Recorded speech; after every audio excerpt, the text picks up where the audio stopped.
morning. I'm Pat Hynes, curator and founder of ISPCS. For the next 2 years, you are in the room where it happens. Live performance from our speakers is one of the reasons you come to ISPCS. Live performance stimulates our minds differently. It's different when you're home alone listening to this music, as you have, Ken, probably a zillion times. But now when we share it with each other, as we do for the next 2 days, share with each other, we're in a mode of learning. And I've been wondering for a long time about what it is that happens when I'm here. I sit over there and I watch the talks, and then I go home and I realize, wow, I didn't remember that part when I watched the videos. And what we've done here in creating this environment for the next 2 days where we all will be listening, learning, and interacting, we've created a learning environment here. And we will be listening and interacting in what Dr. Barbara Oakley calls the diffuse method or mode of learning. She reports in her book, Learning How to Learn, the neuroscientists discovered we uptake information in 2 modes. This diffuse mode, and that is a mode where we're interacting with our environment, with each other, and being present to what's going on around us. That's the diffuse mode. And then the focused mode is where you try and kind of really let nothing interfere with trying to uptake information that is complex and possibly new to you. That's the focused mode. And apparently our brains cannot do these simultaneously. You have to do one or the other. So the good news is we film in high definition all of our talks, so then you can go home, watch them again, and be in the focused mode. And I do that all year long, and apparently about 71,000 other people have watched our YouTube channel as of last week, and we have over 650,000 minutes of time spent on ISPCS talks. So we are getting the word out. We appreciate every bit of effort, because I feel your pain. The speakers who are coming today and tomorrow, I feel it. I do. But there's a lot of effort that goes in to preparing a talk that you know is going to be filmed and viewed by thousands of people. So I appreciate it, and our word is getting out, and our momentum is building. I've included the link to Barbara Oakley's online course. It's free, and all the other links to all the other talks and all the presentations will be on our website under each presentation. So now you understand why live performance, while it engages you and you're also interacting with your environment, you can understand that our speakers, in addressing the topics that they're speaking about as well as our theme, I'm asking them to engage you emotionally, because when you get emotionally connected, then it resonates with you after the experience. Yet the content must be dense. We must bring to you things you haven't heard before. We must make connections that you might not have made yourselves, and that's why we ask the speakers to address some of the topics that they're addressing today. This diffuse mode of learning helps you make connections that you'll be making all day long, and that's why we're all together all day long, because what you uptake and what somebody else uptakes might be different. But then when you talk,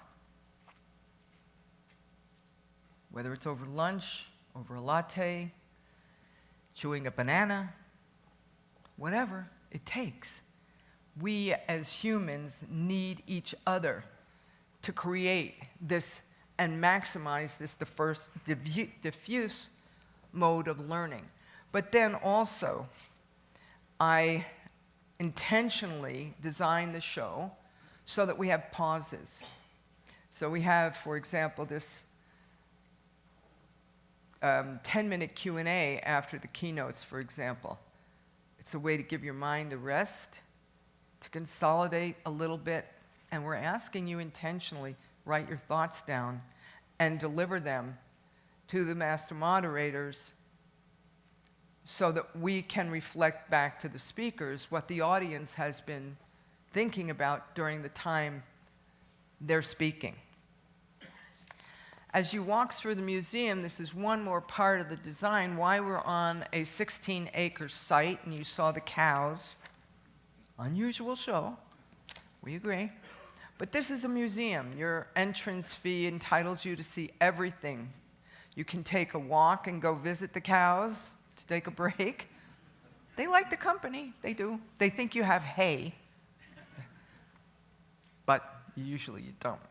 But they like humans, and they're used to you. We also have an exhibit by one of my colleagues. Dr. Condon, are you in here? I can't. Dr. Nirmala Condon over there. He's a distinguished professor in the Department of Civil Engineering, and he did this extraordinary exhibit that is over on the second gallery. The first gallery is our art for our industry, and the second gallery has the flora and fauna of New Mexico. They're stunning. I just realized they're for sale, so I'm going to talk to you. And he also gave me a copy of your book. Thank you. That is very, very sweet. I like those things, so I just saw them. We come together annually because we need to. That's the purpose of ISPCS, bring the leadership of the industry together to help grow the industry.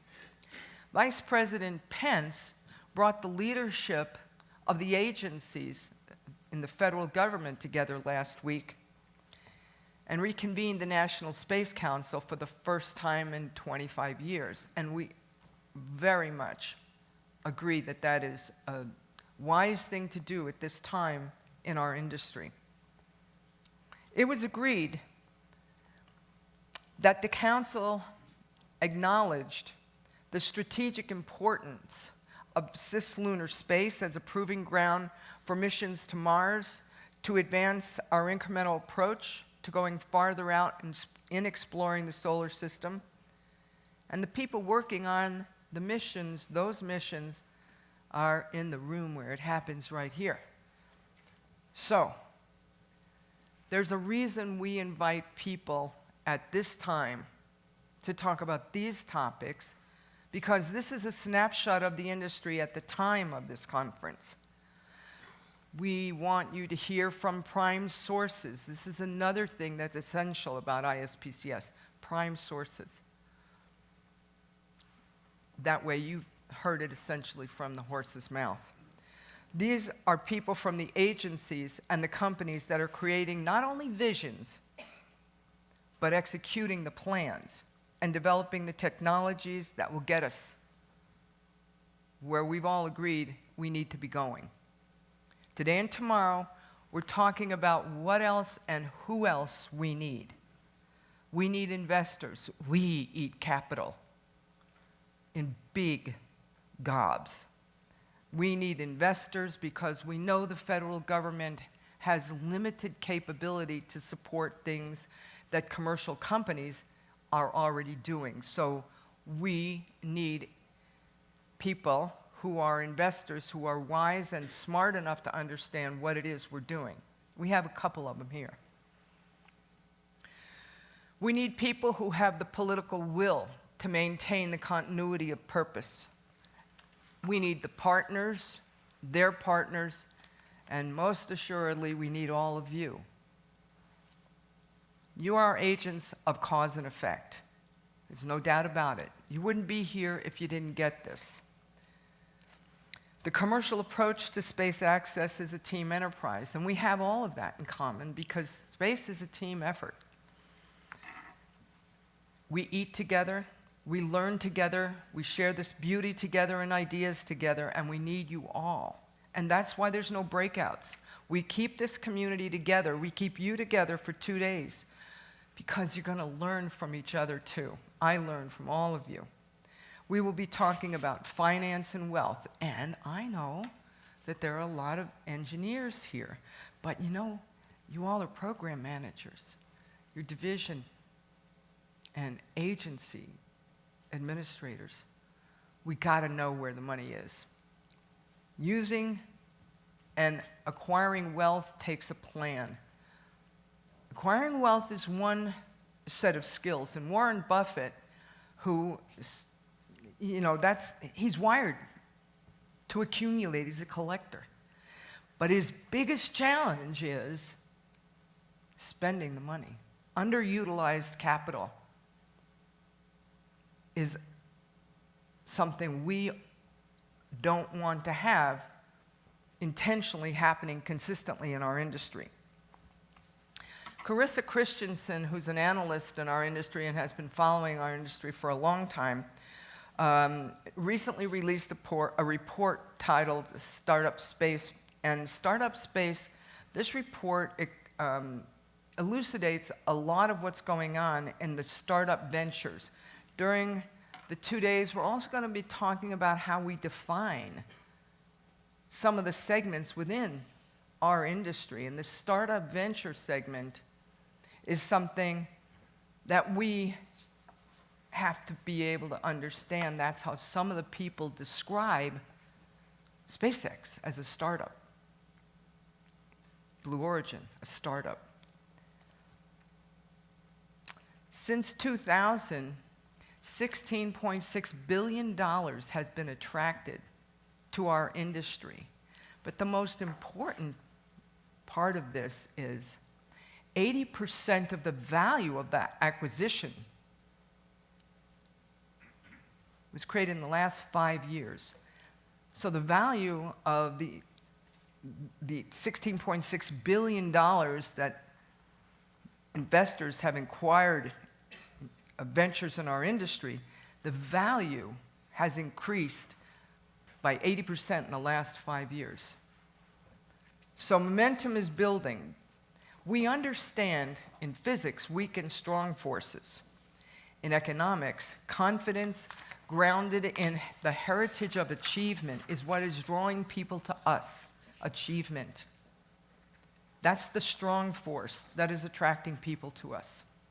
Because we hold ourselves and each other accountable always for the performance of our technologies and our systems, we build trust. Accountability builds trust. Our users and investors must trust us. For the first time at ISPCS, we're going to be talking, and these are the experts and the prime sources who build systems, life support systems that have been working for years. They are the ones that get the stage to talk about what is a good system, what is the reliability, what do we look for in reliability. That's the first time we're going to cover it. And this is the 13th ISPCS. And I talked to Jeff Sutton. He came to ISPCS 1. So he said, things have changed a lot. They have. Many of the human flight systems, you all are critical consumers of those systems. So that's why we bring the people we bring here. You can trust, as much as you can trust anything, what these folks have experienced in all the years that they've been supporting ISS, for example. The theme, Go for Purpose, was given to you last year on the back of the program. The theme for ISPCS 2018 is on the back of this year's program. Recently, when the Senate Commerce Committee asked NASA Administrator nominee Congressman Jim Bridenstine the top challenge that he believes the agency is facing, he answered, maintaining consistency and constancy of purpose while establishing a consensus agenda that can bridge multiple administrations regardless of party. And we wholeheartedly believe that is what we've needed for a long time and will continue to need, because these are big projects that take years. We built Spaceport America almost 10 years ago, and we still don't have a road from the south. We understand large infrastructure projects take time. And we're building large infrastructure projects. We're just not building them on Earth. We need people in this audience who will invest their careers in this industry. We have a lot of students in this room, but every one of us for the next 2 days, we wouldn't be here if we aren't students. And we are continuously learning. So I'm going to ask all of us to make sure that you consider the answer to the following questions. What is your major purpose in life? You don't have to know it now, but you do need to know the answer to this. What is the major purpose of your job, your company, or your agency? You gotta know. You know why? Because at some point you're gonna be asked to recommit. And if you don't know, you need to think about it so that you do understand, what is the purpose? What am I doing this for? Last night at 10:30, when I was still revising my talk, I must be on version 93. But anyway, Greg Kennedy said, and he's going to speak in a little bit, he said, I revised my talk again, and I figured, you know what? If he can spend the time and one more time tweak it so it's the way he wants it, what is my purpose? What am I doing? I'm here, bringing this industry together annually because we need to come together. The stories you hear for the next 2 days cover these questions. I've asked our speakers in their own words to address our theme and these underlying questions. You have to be intentional in your purpose. We are intentional about the purpose of ISPCS. Likewise, a company or an agency vision and purpose must be articulated and executed. That articulated part is important too. We have people in the room who want to learn from you, who've never been here before. They want to learn about who we are, what we do, and how we do what we do. It's okay to talk about yourself. For the next 2 days, go ahead. It's okay. This is the humblest group of people, which is so attractive, another attractive force in this industry. You don't overpromise and underdeliver. So please, talk about who you are and what you do. Keep talking and keep listening. Now, I'd like to thank our ISPCS staff. We're a very small group to put the show together. Joy Lynn in the back, who has worked with me 23 years. She's the technical director of the show today. And then Christy Burden, who works on registration, and she's very detail-oriented. She takes care of the events. Christina, who works on our digital design, and she also is our video editor. And Carlos, who's our student, and then Paulo Omeg, who's recently come on my team. He is our senior research scientist, chemist by trade, and he was at ISPCS 2012 when he was a fellow at Goddard. But Paulo and I have known each other for years, and I'm very happy that he's joined our team. A shout out for sure to our sponsors, and I hope you notice for the next 2 days we're giving more visibility to our sponsors because we need them and they deserve it. Thank you to Special Aerospace Services, very early adopters of ISPCS. They're the ones that might bring a comment from your best friends. Decaf. You might want to lay off the espresso. But it's actually so good. It's locally roasted, and Milagro is our we're very fortunate. The Special Aerospace Services sponsors the baristas, but they also helped feed and water, along with Lockheed Martin, our golf teams yesterday. Arrowhead Center, thank you for sponsoring our speaker and sponsor reception last night. And AIAA, the definition of early adopter sponsor, they started sponsoring ISPCS in 2006. Thanks to Davidian Designs for 3D printing our logos. I've talked to Ken Davidian about a lot of ideas I had for opening entertainment, and we started with a puppet show. I know, you could do a lot in a puppet show. And Ken said, I'm game. However, I think this was a really good choice too. And we know Ken's a real theater buff, so I mean, I get my courage to be a little step out, you know, by talking with Ken, who is the a director of our FAA AST Center of Excellence for Commercial Space Transportation. And we had our technical meeting here yesterday, and we outnumbered, ISPCS people outnumbered 2-to-1 the actual COE members at the meeting. Good on you.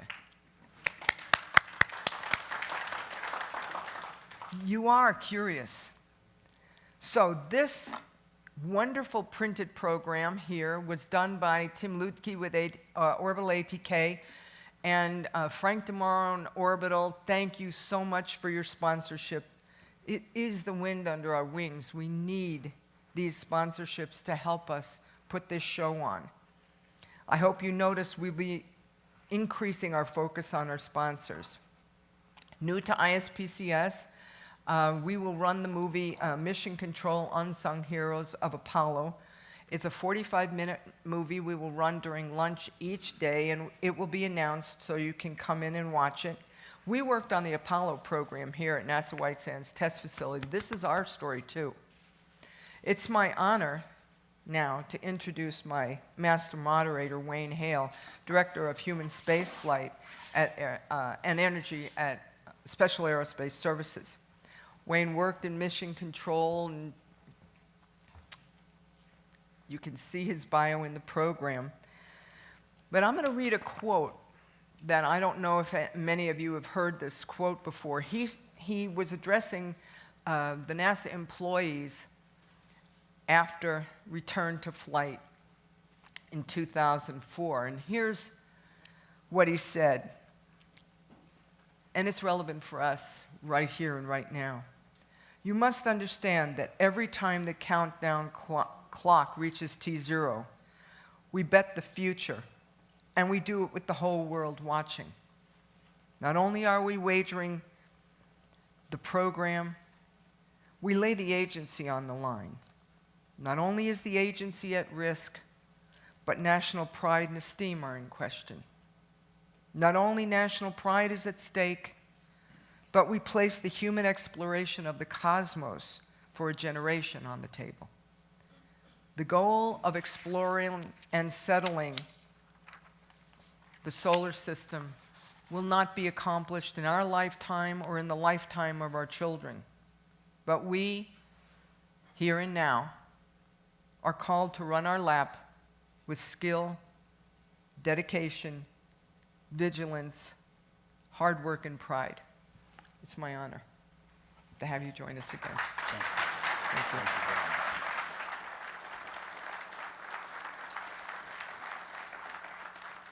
Thank you, Pat. Thank you for the opportunity to come. And I always enjoy coming back to the great state of New Mexico and being here at the International Symposium for Personal and Commercial Spacecraft every year. It's a great conference.